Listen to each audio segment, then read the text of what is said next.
Con cerca de 10,000 casos de dengue, Jalisco encabeza en el país la mayor cantidad de infectados por esta enfermedad, la que representa ya una emergencia para el sector salud. De acuerdo con datos de la Organización Panamericana de la Salud, el incremento exponencial que se ha registrado en 2024 está asociado al cambio climático que aumenta temperaturas y lluvias, pero también a que el mosquito transmisor se ha vuelto resistente a insecticidas empleados para combatirlo. Habíamos advertido aquí en Ruta 44 que este 2024 era un año realmente atípico, incluso los casos de dengue habían crecido en forma exponencial. Pero es importante volver a tocar el tema del dengue para ver dónde estamos colocados. Saludo con mucho gusto a mis invitados. Norma Jacobo Hernández, ella es epidemióloga del ISSSTE en Jalisco. Norma, bienvenida. Muchísimas gracias. Roberto Carlos Rivera Ávila, él es director general de Salud Pública de la Secretaría de Salud en Jalisco. Roberto, bienvenido. Muchas gracias. Mario Márquez Amezcua, coordinador de epidemiología del Hospital Civil de Guadalajara. Mario, bienvenido. Gracias por la invitación, Carlos. Y Ezequiel Magallón Gastelum, él es profesor investigador del Departamento de Salud Pública del Centro Universitario de Ciencias de la Salud. Ezequiel, bienvenido. Muchas gracias, Carlos. Bueno, vamos a empezar con el tema. Te preguntaría, Norma, ¿dónde estamos ubicados en este momento? Ya decía yo hace un momento en la introducción que habíamos advertido que este era un año difícil. ¿Cómo estamos en estos momentos? Bueno, en este momento Jalisco ocupa el 6º lugar a nivel nacional con un total de 11,238 casos de dengue confirmados. Y bueno, ¿en dónde estamos? En medio de 2 estados que ocupan el primer y el segundo lugar, como son Nayarit y Colima, y que de ello depende en las siguientes semanas la evolución del número de casos que tengamos. Estamos en una situación preocupante para el estado, toda vez que el número de casos con signos de alarma y casos de dengue grave se han presentado con mayor frecuencia durante las últimas semanas. ¿Dirías tú que esto es lo novedoso? Es decir, que haya tantos casos con signos de alerta. En realidad, este pudiera ser uno de los datos importantes, pero sobre todo el número de casos que se están presentando en la zona metropolitana de Guadalajara. Más del 70% de los casos que se reportan en este momento corresponden a la zona metropolitana de Guadalajara. Entonces, 2 puntos son muy importantes. Además de este proceso de eliminar todos los criaderos en casa, ahora acudir, solicitar atención médica oportuna, identificar signos de alarma para acudir al médico, utilizar las medidas de hidratación que deben ser las correctas y no todas las recomendaciones y remedios caseros que desafortunadamente se llevan a la práctica en los hogares y hacen que nuestros pacientes lleguen ya graves a solicitar la atención médica. Como tomar agua de coco. Por ejemplo, entre algunos test que están ahorita muy de moda entre la población. Bueno, ahorita hablamos del caso del agua de coco. Sí. Roberto, a ver, hace un momento dice Norma que más de 11,000 casos, pero a la gente que nos está viendo, 11,000 le puede parecer mucho o poco, no hay un referente. ¿Cómo podemos decir que son muchos en comparación de que el otro año que fue, hace 2 años, cuánto había, etcétera? Claro que sí. Bueno, es mucho porque pues en realidad nosotros quisiéramos que todas las enfermedades estuvieran en un control y hablar de muy pocos casos. Pero pues bueno, en relación, digamos, al mismo corte de esta semana 42, en el año pasado pues traíamos 447 casos. Entonces en realidad la diferencia es muy, muy abismal. Pero no hay que hacer una comparación numérica porque no es así como tal. No estamos hablando de una situación que sea lo mismo el año pasado que este año. Hay una diferencia muy importante en este año que es un serotipo distinto, que no es que sea nuevo, existen desde hace muchos años, pero nunca había circulado de manera mayoritaria en nuestro estado. ¿Esto qué quiere decir? Que básicamente al inicio del año todos éramos susceptibles de enfermarnos. Es como si tuviéramos una nueva enfermedad, porque nadie prácticamente, o el 99% de la población, no tenía defensas para esto. Solo aquellos que se habían enfermado en otras latitudes, ya sea en México o en otros lados del mundo. Entonces, esto nos ha condicionado que ahora tengamos muchos más casos porque estamos enfrentando a un dengue conocido, pero por un serotipo distinto. Entonces, bueno, básicamente eso es lo que nos ha dado este incremento A importantísimo. ver, ¿ese serotipo cómo es? ¿Es simplemente nuevo o tiene algún rango más agresivo, más contagioso, etcétera? El dengue, el virus del dengue tiene 4 serotipos y dentro de cada uno de estos serotipos hay otros subtipos. Son dengue virus 1, 2, 3, 4, ahí no hay tanto problema con los nombres. Y la cuestión es que, por ejemplo, en el brote del 2009 fue el serotipo 1 el que nos estuvo dando problemas. Y luego en el 2019 fue el serotipo 2 y en estos momentos es el serotipo 3. Entonces, esto sí tienen diferencias significativas, tan los tienen que se diferencian y son nombrados de forma diferente. Este serotipo, como tal, no es que contagie más, porque esto depende de un vector, de un mosquito que esté transmitiendo, pero al parecer sí tiene una capacidad para que las personas desarrollen síntomas más floridos que en otros serotipos, ¿no? Que desarrollen a lo mejor esos signos de alarma, como comentaba la doctora, ya sea vómito, dolor abdominal y algunos otros, o pues su capacidad de ponerlos graves, ¿sí? Claro, muy bien. Mario, por ejemplo, esto de signos de alarma, sin ser alarmista, por supuesto, o exagerado, ¿cómo han percibido ustedes en el Hospital Civil, por ejemplo, estos casos? Bueno, mira, de los 11,000 casos que hay registrados en el estado de Jalisco, hemos atendido cerca del 25%. Nosotros tenemos identificados 2,584 casos de atenciones que van por probables dengue. De acuerdo. De los cuales nosotros hemos confirmado 1,153, casi el 50% de los que acuden con nosotros son confirmados como dengue. De estos, que es lo que mencionabas ahorita, solamente el 32% son dengue no graves, lo que acude al hospital, y cerca del 68% son o con signos de alarma o dengues graves. Esto quiere decir, bueno, que nosotros dentro de los hospitales también estamos recibiendo algunos pacientes que ya junto con la Secretaría de Salud, y la Secretaría de Salud está haciendo algunas estrategias muy interesantes para que los dengues no graves sean atendidos en los centros de salud y no lleguen a saturarnos a nosotros los hospitales. Ese es ahorita el panorama así general que nosotros tenemos dentro del Hospital Civil de Guadalajara. Dime una cosa, Mario, en el pasado inmediato, en la revisión de los casos que había, ¿hay alguna modificación? Es decir, ¿los porcentajes que antes había de casos de dengue eran más los no graves que los graves y hoy se revirtió o es más o menos la misma tendencia? Lo que menciona el doctor Roberto tiene toda la razón. No podemos comparar los años pasados porque son diferentes serotipos. Claro. Las inmunidades que tenemos nosotros sobre estos serotipos se cuecen aparte, Carlos. Entonces no podemos decir el año pasado teníamos tantos. No, este serotipo especialmente sí nos está dando casos un poquito más con signos de alarma y dengues graves, pero es por el propio serotipo.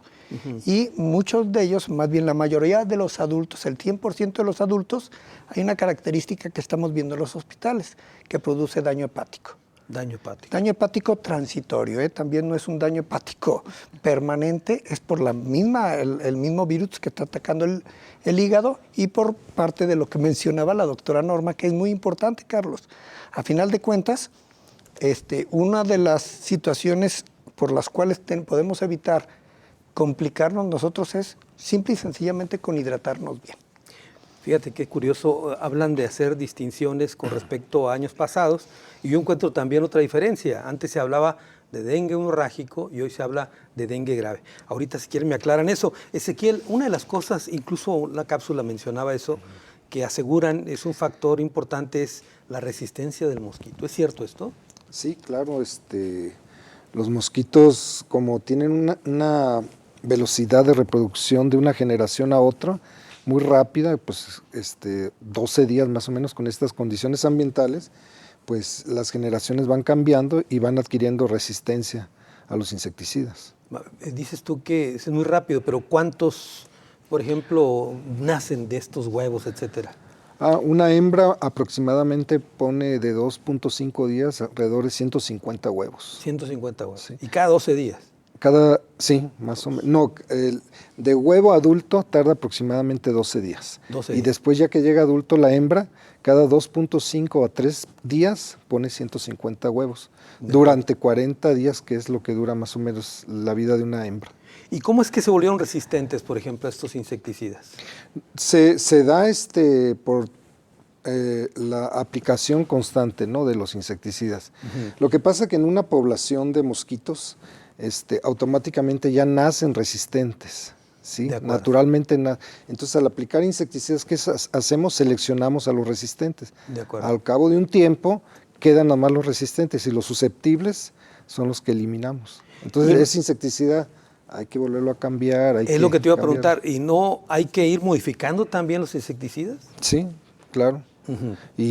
Pero un insecticida no se hace en 8 días, un mes, tardan años y son pruebas en laboratorio, dosis letal, dosis media, dosis baja, para calcular más o menos cuántos mosquitos, cómo matar al mosquito. A ver, déjame preguntarte esto, Ezequiel. Entonces, ¿cuál insecticida estamos usando? ¿Está actualizado ese insecticida o es el mismo que hemos usado en los años anteriores? Ahí sí no sé, de momento la secretaria, yo creo que le corresponde a la secretaría. Sí, porque uno diría por lógica que si el mosquito está mutando, está haciéndose resistente, obvio que en esta competencia también tenemos que ir cambiando insecticidas, Roberto. Sí, es correcto. De hecho, cada año, de acuerdo a los análisis entomológicos que realizan las autoridades federales y ya pronto también aquí nosotros en nuestra unidad de bioensayo, ellos detectan este tipo de cuestiones, ¿no? Detectan cuál insecticida ya está presentando resistencia y entonces se borra de la lista de los insecticidas que son avalados para utilizarse, y de ahí, de esa lista, es de donde nosotros trabajamos. Y esta lista se actualiza cada año por la Federación y de esos insecticidas es de lo que estamos hablando. Todavía no me queda claro, Mario quiere hablar, pero tengo que hacer una pausa. Regreso con más del tema.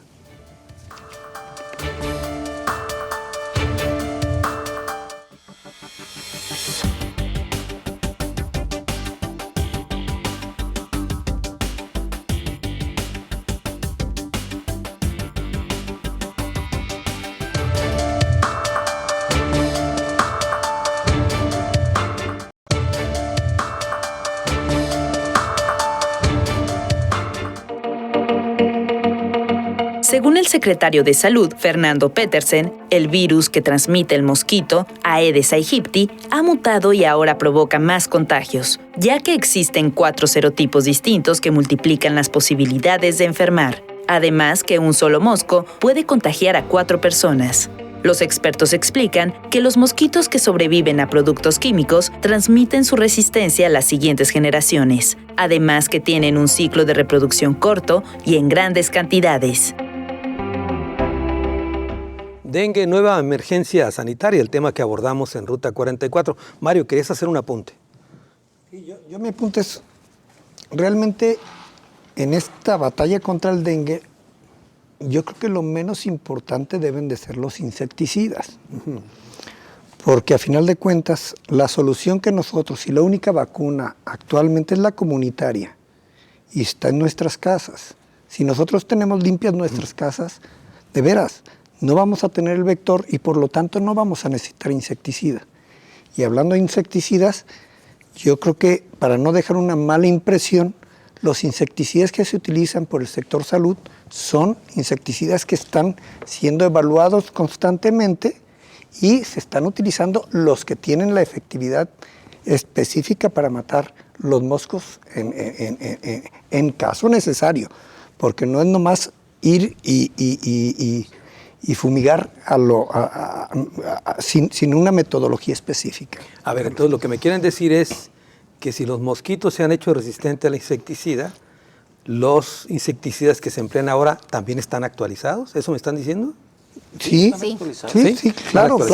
Muy bien, a ver, Norma. Y además de ello son insecticidas bastante seguros, porque de pronto pasan las brigadas de la Secretaría de Salud y lejos de lo que la población debería de hacer, que es abrir puertas y ventanas para que esas moléculas de insecticida entren hasta el último rincón de sus hogares y elimine el vector, cierran las ventanas. Con la idea de que es nocivo para la salud del ser humano, de que es nocivo para los animales, y esto no es verdad. Es un insecticida que se utiliza con un cierto grado médico, es seguro para el total de la población, Cuando nosotros lo aplicamos, tenemos la certeza de que no se va a dañar a los adultos, a mujeres embarazadas, a las personas que están dentro de los hogares, tampoco a las mascotas que tenemos en el hogar. Pero como bien dice el doctor Mario, estos insecticidas es lo que menos quisiéramos utilizar, porque a lo que estamos apelando desde hace muchos años, como Secretaría de Salud, como sector salud, es a la participación de la ciudadanía. Yo no tengo por qué incluso reclamar, la Secretaría de Salud no ha pasado a fumigarme, cuando es la responsabilidad de la salud de mi familia el que yo tan sencillo vaya al patio de mi casa, revise que la pila de lavadero no tenga maromeros, que las plantas acuáticas estén limpias, etcétera. Es realmente una responsabilidad. Pensemos en el impacto ambiental que esto ocasiona, justamente este efecto de la resistencia del vector, que en este momento los insecticidas que evalúa de manera periódica el sector salud en Jalisco son efectivos, pero no es una actividad que se deba de realizar. Muy bien. A ver, Ezequiel, hay mitos, y luego las redes sociales contribuyen mucho a eso, como los que menciona Norma, ¿no? Es decir, es que ese insecticida va a hacer daño a la familia, a la mascota, etcétera. ¿Cómo contrarrestar esto? Sí. Bueno, es importante también decir que el insecticida no es específico, no está hecho para matar a Aedes aegypti. Sí, es un insecticida que quiere decir que mata insectos en general. Entonces también mata abejas, animales, insectos benéficos.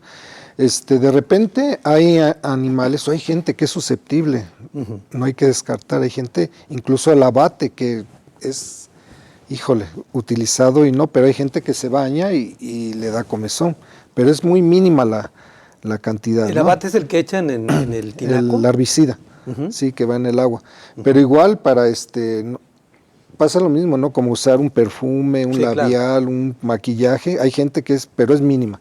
Sí, se hacen muchas pruebas en laboratorio antes de soltar a los gobiernos, a las empresas, estos insecticidas. Muy bien. Entonces, Roberto, la mejor forma de combatir la presencia del dengue sigue estando en casa. Es correcto, ¿no? Y de hecho, pues parte es el eslogan ahorita, ¿no? Aguas, el dengue está en casa. Y es porque el Aedes aegypti no lo vamos a encontrar en charcos, en arroyos, está adentro de las casas. ¿Por qué? Porque su característica para reproducirse es agua limpia. ¿Sí? Un vaso que si esto se queda aquí durante varios días, seguramente una mosquita va a encontrar aquí y lo va a depositar huevecillos. Pues lo mismo pasa en un tinaco destapado, en una cisterna que tienen agua limpia. Y si todavía está a la sombra, hay mucha humedad, está cálido el ambiente, pues es un ambiente propicio.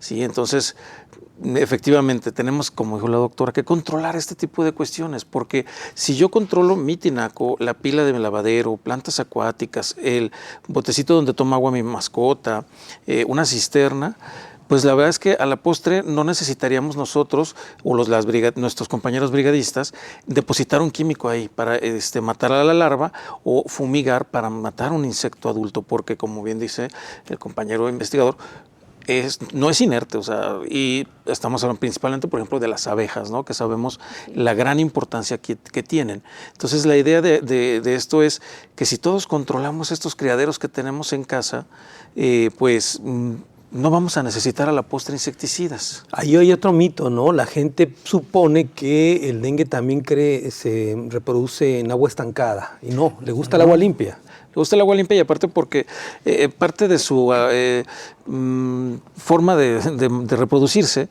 la hembra pone los huevecillos en la pared del recipiente. Entonces, un arroyo pues no tiene este tipo de paredes, un charco que está a media calle no tiene este tipo. Entonces, y aparte es agua que está sucia, no tiene tierra y demás.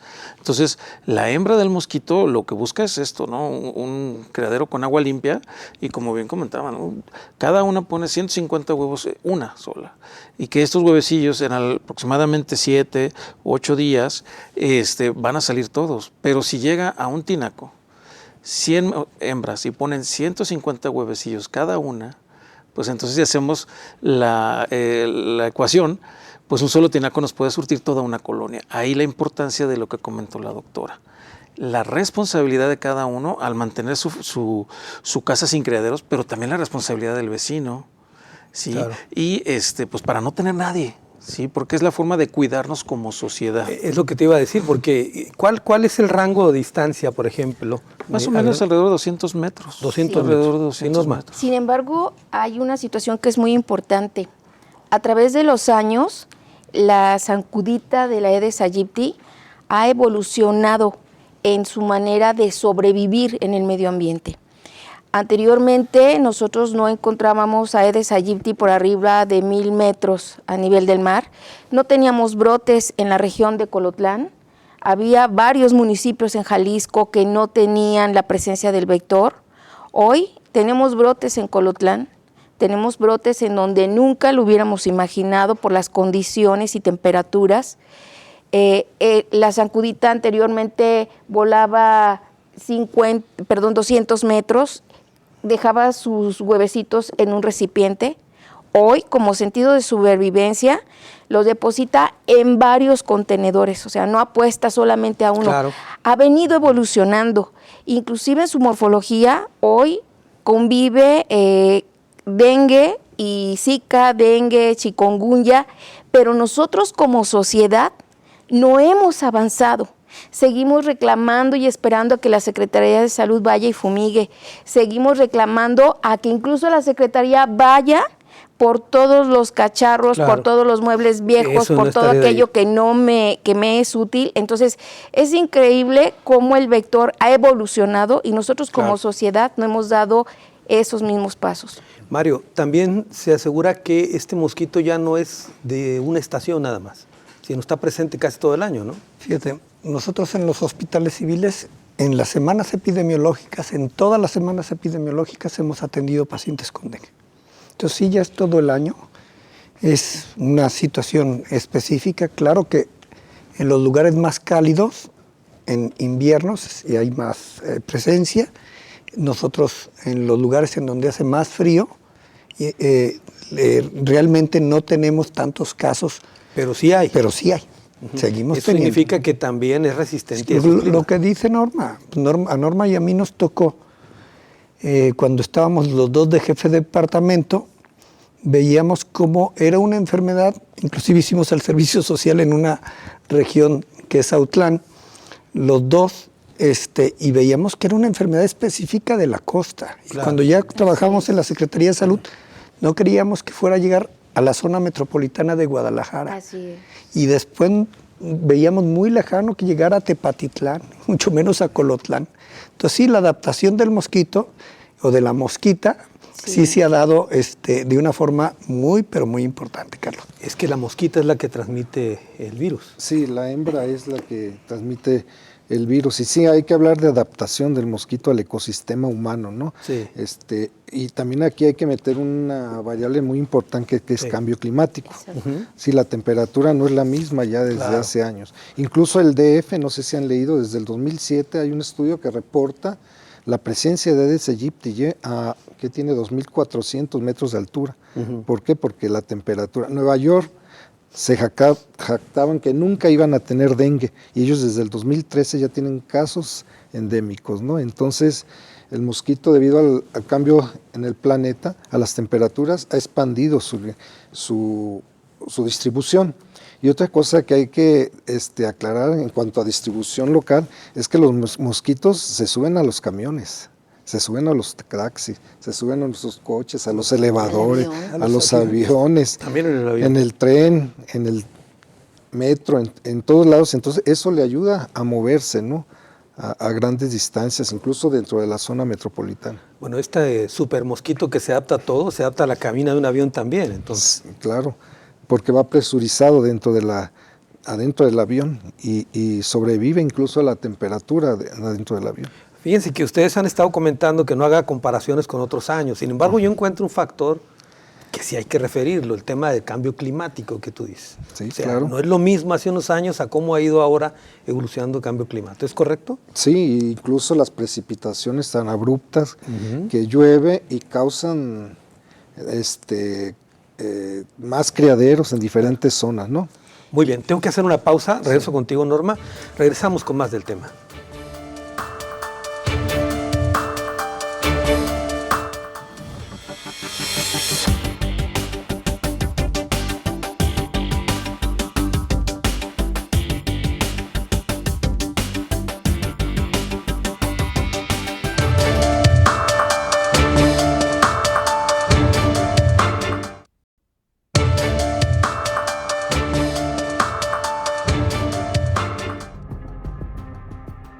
Los síntomas del dengue clásico incluyen fiebre, dolor detrás de los ojos y malestar general.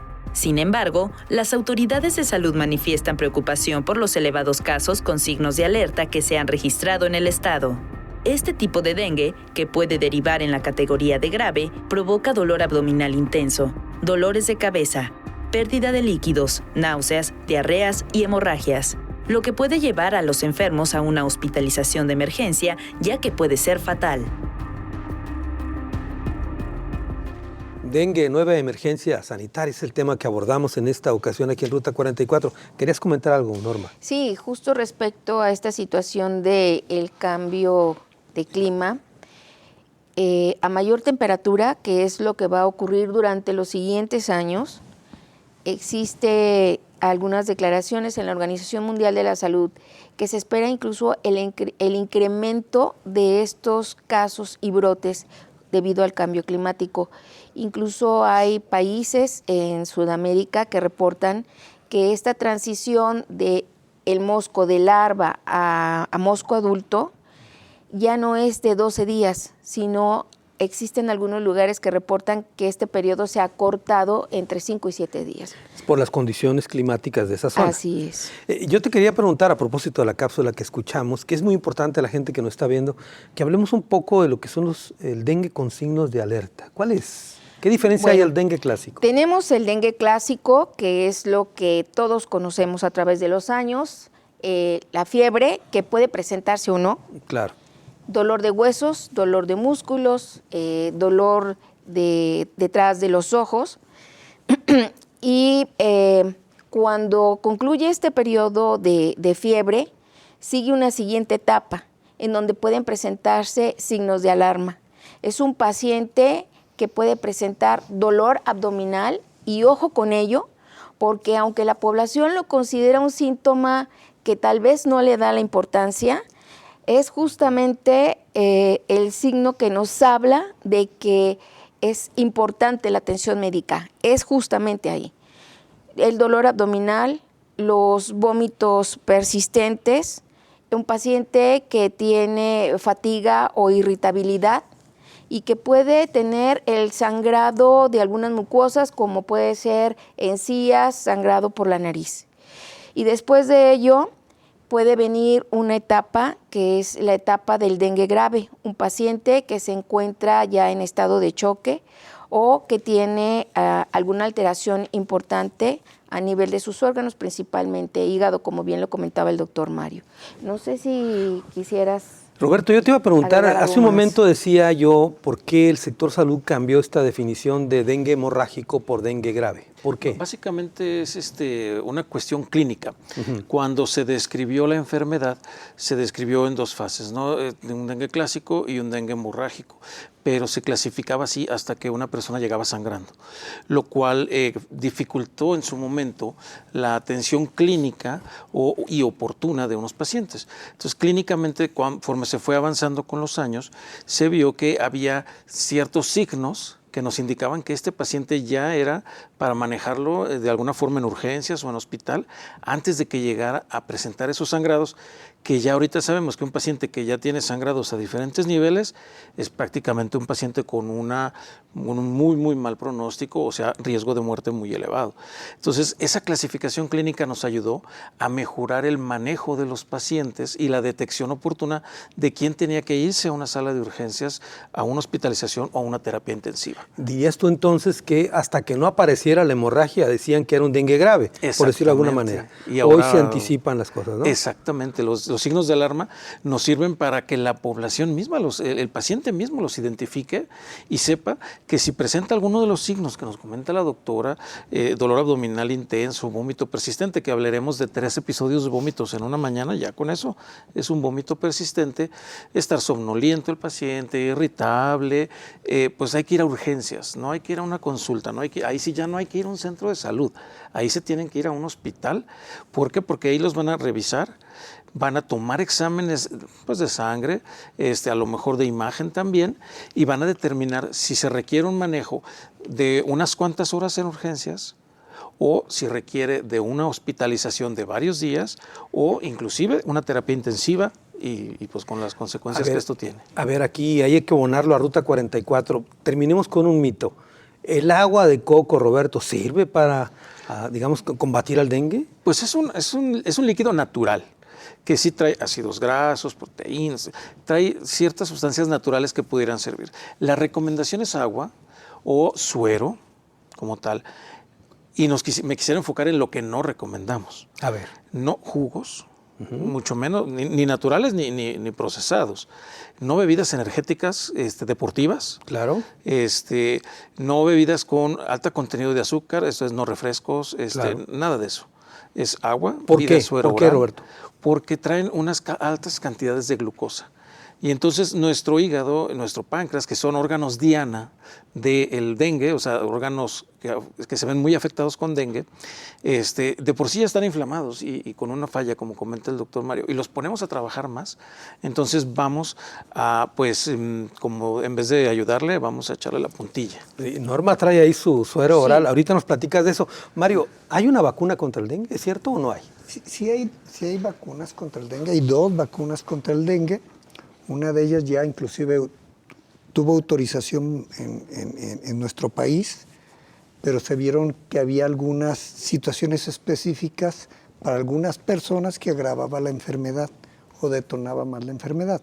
Ahorita hay una vacuna que se está viendo que cumple con los 4 serotipos, pero el problema de las vacunas no es, ahorita en este caso del dengue, no es tanto desarrollarlas, ¿a quién se las vas a poner? Claro. Entonces, ahorita México como país está analizando si puede obtener esta vacuna que ya está desarrollada y saber si hay la autorización, pero vuelvo a repetir, también como política pública, de salud pública, tenemos primero que definir en qué vamos a gastar el dinero y si el dinero es propiamente una inversión y se va a descuidar a un grupo de riesgo. Desgraciadamente en el dengue no es como el COVID, en donde tenemos más grupos de riesgo. Aquí en el dengue, los niños, pues en el hospital. En el hospital te menciono que de todas las atenciones que tenemos, el 3% es en niños. O sea, es menores de 18 años. Y luego tenemos otro grupo de riesgo por allí pequeñito, que es el 0.7% embarazadas. Por lo tanto, los hospitales civiles, nosotros estamos atentos a contemplar estos grupos que para nosotros son de riesgo. Entonces, medicina interna, piso 7, tenemos adecuadamente camas específicas para dengue. Pediatría, tenemos camas específicas para dengue y en ginecología. Y en el área de urgencias hemos instalado nosotros también un triage específico para dengue, un área de hidratación para dengue, para aquellos casos con signos de alarma o que están, como dice el doctor, desarrollando algunos signos que a nosotros nos llaman la atención, hidratamos e inmediatamente podemos, en algunos casos, solucionar el dengue en ese momento, se les da de alta con toda la información de los signos de alarma y en otros casos los mandamos ya a los pisos correspondientes. A ver, nada más, ¿la vacuna sería como algo preventivo? O sea, se aplica antes, se generan anticuerpos contra la picadura. Claro, sí, es una vacuna de tipo preventivo. De acuerdo. A ver, ¿ibas a aclarar algo respecto al agua, Ezequiel? Sí, con respecto a los cuidados que debemos de tener en nuestras viviendas, sí, en nuestras casas llega, por lo regular tenemos agua, sí, que nosotros pensamos que está limpia y por eso creemos que el mosquito le gusta el agua limpia, pero si hay larvas en nuestros recipientes no es tan limpia el agua, sí tiene microorganismos de los cuales se va a alimentar para completar su ciclo biológico. O sea, requiere que haya microorganismos en el agua. Así es.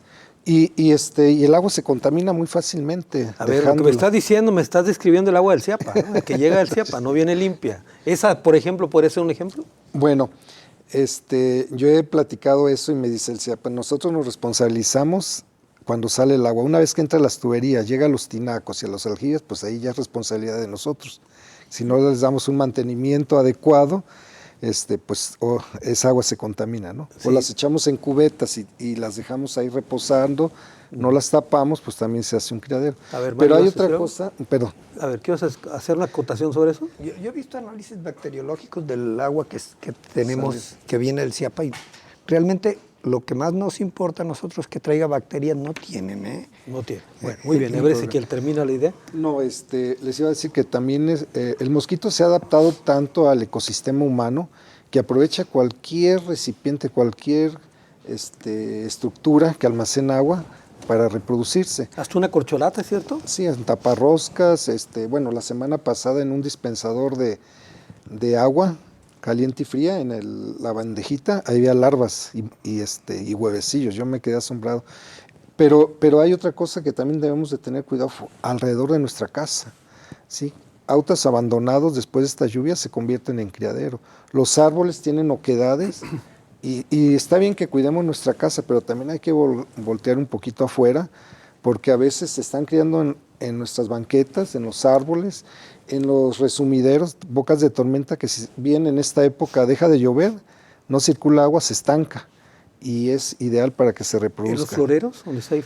También dentro de la casa floreros, bandejitas para las plantas. Hasta la charola del perro. Sí, incluso hemos encontrado hasta en las larvas con hidrogel, que es para que no esté tanta el agua circulando, y ahí se ven las larvas moviéndose. Muy bien. Ibas a hacer un comentario hace un momento y te quité la palabra, Norma, de lo que estamos hablando. Sí, la Secretaría de Salud también para el control del vector en plantas acuáticas. Es muy común que acudas a alguna oficina y las oficinas estén llenas de plantas acuáticas. La opción es la colocación de guppies. ¿Qué son guppies? Un pececito, es un pez, es hasta un pez bonito que puede ser hasta decorativo en una planta, pero nos ayuda a eliminar el vector porque se lo come. Es una medida de control biológico, que Así se llama, y es natural. No estamos utilizando un químico, y nada más que, pues bueno, tiene sus ciertas características. ¿Hay que alimentarlo o él se alimenta solo ahí? Pues básicamente tiene que tener ciertos cuidados, pero si hay larvas, él se alimenta y crecen chonchitos. Entonces, Bueno, curioso. A ver, Mario. Es muy modesto, Roberto.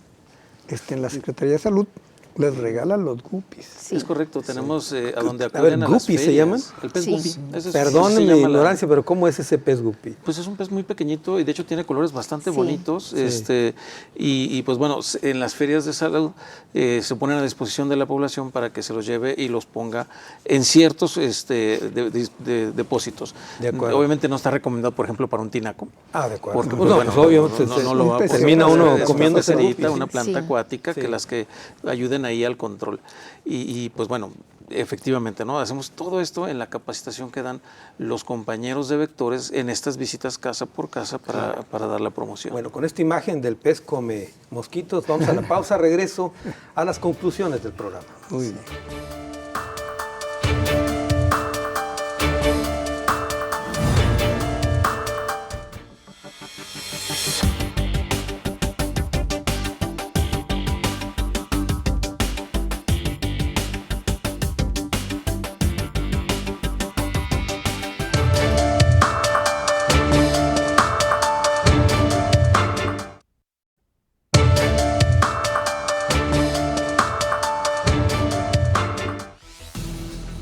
Ante el creciente número de casos de dengue, las autoridades sanitarias insisten en la importancia de la colaboración de la población para combatir al mosquito. Es por esto que reiteran las acciones sencillas de prevención para evitar los contagios, como impedir cacharros, llantas o cualquier recipiente que acumule agua, eliminar basura acumulada en patios y al aire libre, cambiar frecuentemente agua a bebederos o floreros, instalar mosquiteros en ventanas y puertas, usar repelente de mosquitos y utilizar pantalones y mangas largas.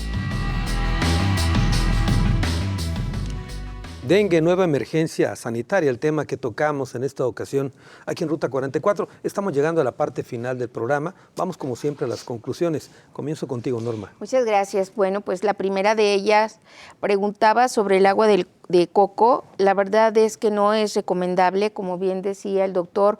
Vamos a insistir en lo que no debemos utilizar. Un coco te da aproximadamente la cantidad de agua que hay en un vaso. Requieres al menos 2 litros al día, que el coco ahorita está a costo al costo. aproximadamente es un costo de 800 pesos diarios por persona, y eso es algo que podemos suplir con algo que realmente nos salva la vida y que es el Vida Suero Oral.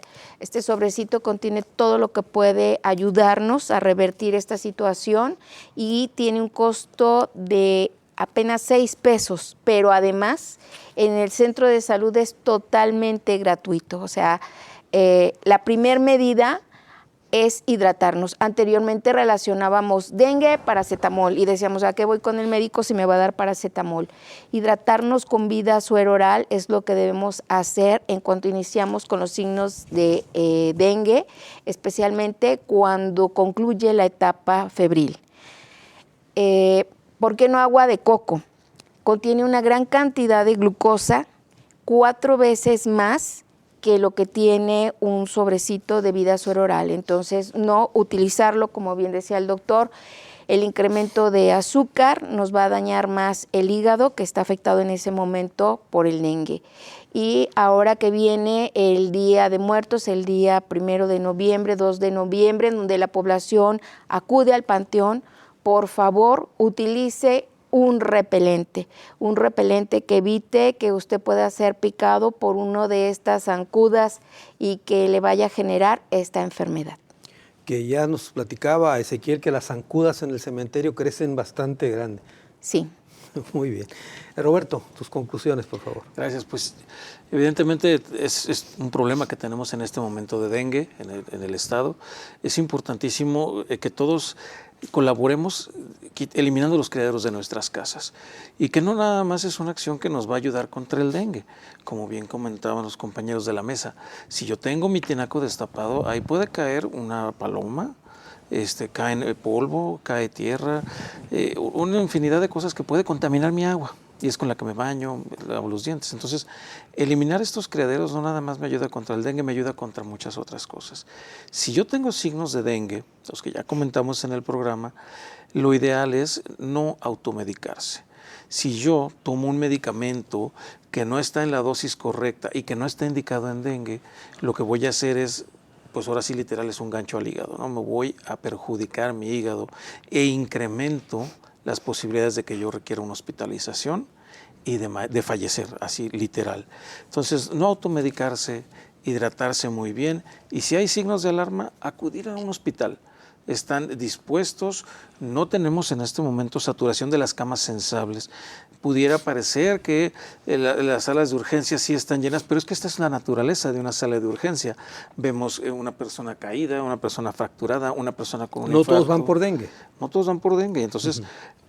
pero para esas son necesarias, ¿no? Para que vaya un paciente, lo evalúen y decidan, ¿se puede ir a su casa, se queda un ratito o se hospitaliza? Hay que acudir a esto. Y una cosa que no tratamos, y me gustaría decirlo en esta conclusión, y es un mensaje a los compañeros médicos del gremio, de todo el sector, en especial al sector privado. Necesitamos de su notificación, de llenar un estudio epidemiológico con ciertos datos nada más del paciente, enviarse al área de epidemiología de la región sanitaria donde se encuentre, para que ese caso sea contabilizado y se activen todo el mecanismo de acciones de control por los compañeros del área de vectores. A ver, Roberto, regularmente se habla siempre, perdón, así de crudo, pero así es, se habla de una cifra negra. ¿Eso significa que existe una cifra negra en casos de dengue también? Bueno, de hecho, en todo, no podemos saber siempre... Pero hoy te pregunto, en el caso de dengue, ¿sí existe? Sí, claro, o sea, no podemos saber nunca cuántas personas existen con gripe en un momento, tampoco en dengue. ¿Por qué? Pues porque hay gente que tiene tan poquitos síntomas o tan leves como meramente un dolor de cabeza nada más un ratito, que es parte de la sintomatología, que no acude al doctor. Eso es por una omisión de un particular, pero ¿qué pasa en el sector privado? ¿También hay una omisión o falta de protocolos? En el sector privado, evidentemente, los protocolos son para todos. En la vigilancia epidemiológica se aplica para un hospital público, para un centro de salud, para una unidad de medicina familiar del seguro, pero también para un privado. A ver, una más. Norma hace un momento mencionaba que Jalisco está en el 6º lugar y yo escucho y veo información que habla de que Jalisco es el primer lugar de casos de dengue. ¿Dónde estamos? Sí, hay dos medidas, que es el número total de casos, que estamos en primer lugar, evidentemente a nivel nacional, y esto es por un sistema muy robusto que tenemos para la notificación, con un apoyo, como decía el doctor, una cantidad importante de casos notificados por una sola institución, que es el Hospital Civil de Guadalajara, con 2 hospitales, los 570 y tantos centros de salud del UPD, Servicios de Salud Jalisco, las unidades del ISSSTE, Pemex, y algunas otras instituciones, pero también algunos privados. Entonces, esa es la notificación de este sistema. Hemos modificado nuestro laboratorio a partir de COVID, donde tenemos una mejora en el proceso en cuanto a proceso y a cantidad de pruebas. A ver, entonces, Roberto, dices tú que Jalisco está en primer lugar porque notifica más.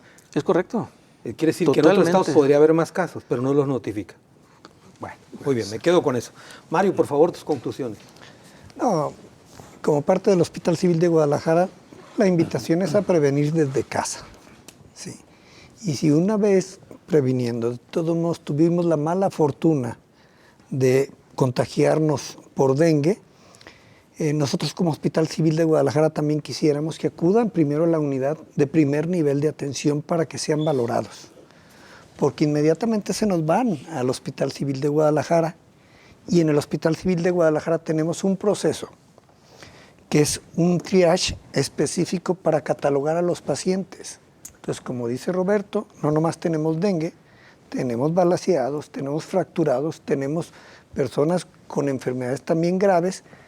Inclusive el dengue lo categorizamos y pasamos primero al que está más grave. Entonces, no porque tengamos dengue, de primera intención tenemos que correr a un hospital. Lo importante es que desde el centro de salud nos den el seguimiento y desde el centro de salud nos hagan esa referencia al hospital para poder nosotros tener la capacidad que dice. 32% que atendemos de dengue no grave, de veras, hace que se vean las unidades más llenas, sobre todo las unidades de urgencia. Y la otra reflexión es muy sencilla, Carlos. De veras, cuando lleguen al Hospital Civil de Guadalajara, y creo que a todos los hospitales del estado de Jalisco, cuenten con que tenemos los grandes especialistas para poder atender la enfermedad. Muy bien, Ezequiel, por favor, tus conclusiones.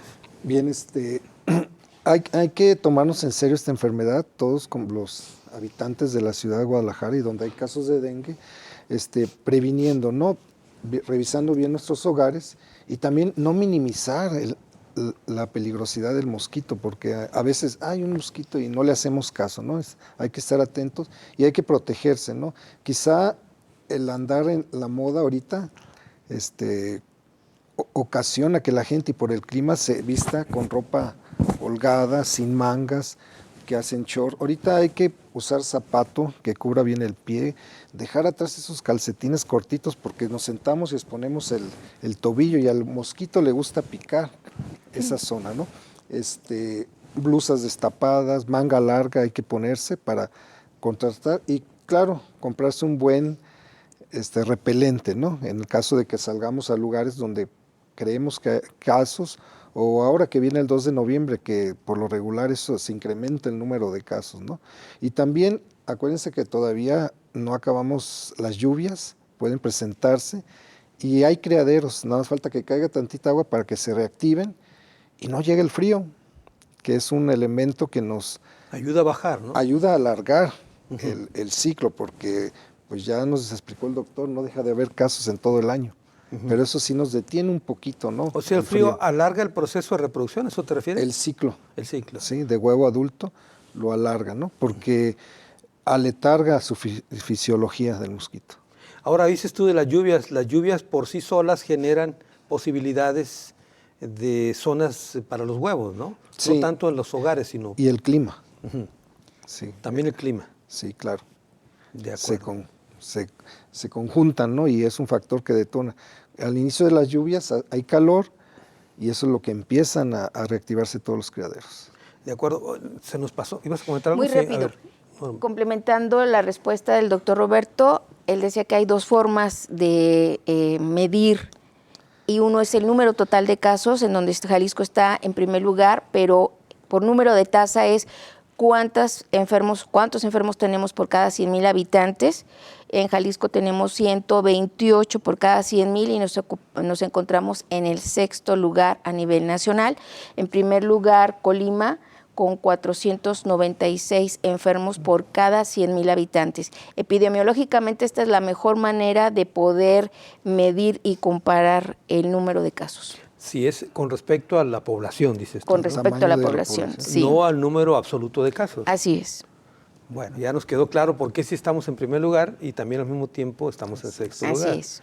Pero Nayarit y Colima, me dijiste, son otros 2 estados. Son los 2 más afectados. Ellos sí están en primer lugar, ahora sí que en forma por el número de habitantes. Por el número de habitantes. 496 enfermos por cada 100,000 y en Jalisco 128 enfermos por cada 100,000 habitantes. Bueno, pues yo creo que este tema, por supuesto, hay que seguirlo tocando. Yo los voy a tener que comprometer a que regresemos pronto para seguir hablando sobre todo el tema de la prevención. Y sobre todo decirle a la gente que nos está viendo, darles recomendaciones, ¿no? De qué hacer y cómo hacerlo mejor, ¿no? Por lo pronto, Norma, muchas gracias. Muchas gracias. Roberto, muchas gracias. Al contrario, gracias. Mario, a ti. muchas gracias. Un placer. Ezequiel, Gracias. muchas gracias. Y como siempre, gracias a usted. Hasta la próxima.